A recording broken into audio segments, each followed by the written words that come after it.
This is Jonathan Agger, fifth Pro Boxing Fans, joined by highly esteemed trainer Mr. Peter Fury here in London ahead of a big press conference, Savannah Marshall against Franchon Crews-Dezurn. Straight back into a big fight. Peter, you always say there's no point having hard training camps than having easy fights, and is this what you see from this one basically? Yeah. Listen, get the fights, good for the public, good for Savannah, good for everybody. Look, think big, achieve big. There's no point being in this game, spending a lifetime in it and beating around the bush. You know, let's see who the best is and get him in there. So we've made some corrections with Savannah.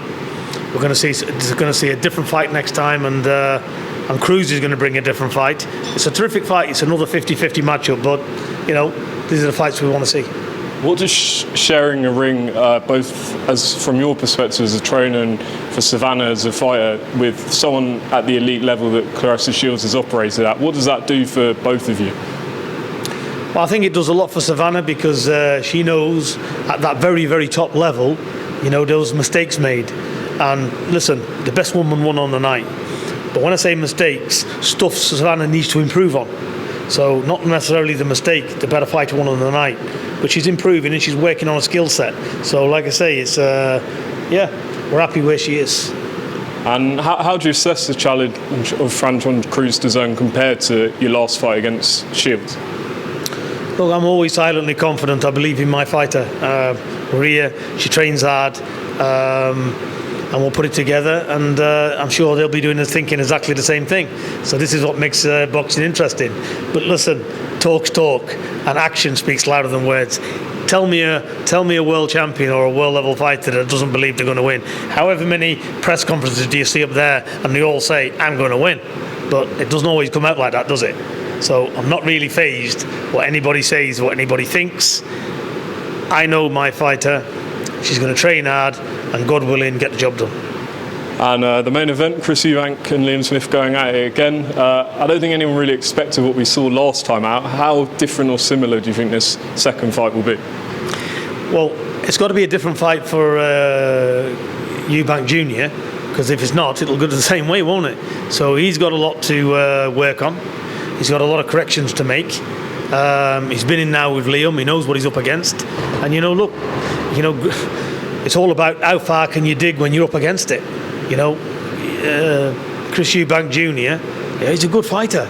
But we'll see what level he's at now and how he's turned the corner and what he's going to do differently. And it makes it a very interesting fight, because what's interesting here is, can he fight differently? Can he turn the tide? Or will it be the same result? That's what everybody wants to see. So still a very, very interesting fight to see how much Chris Eubank can raise his game from last time. In your view, do you think it goes the same way? What I will say is with Liam Smith, he's very, very good on the inside. He's a tough character as well. And he loves this game. He loves to fight. So he's an hard fight for anybody. He's a world level operator, and I think Liam's got better and better. So looking at the last fight, obviously you've got to favour Liam in it. But look, this is boxing. It depends how Chris Jr can come back from it. But look, he's in it. He's took the rematch in his maximum respect. Listen, every fighter can be beat. So let's see what he brings. And how's Hughie getting on? When can we expect him back? How's he doing in himself? 17th of June on this card.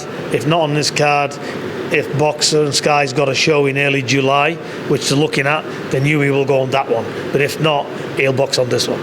Brilliant. And Peter, what did you make of Anthony Joshua's return against Jermaine Franklin? People believe he's been gun shy and things like that. How did you assess his performance?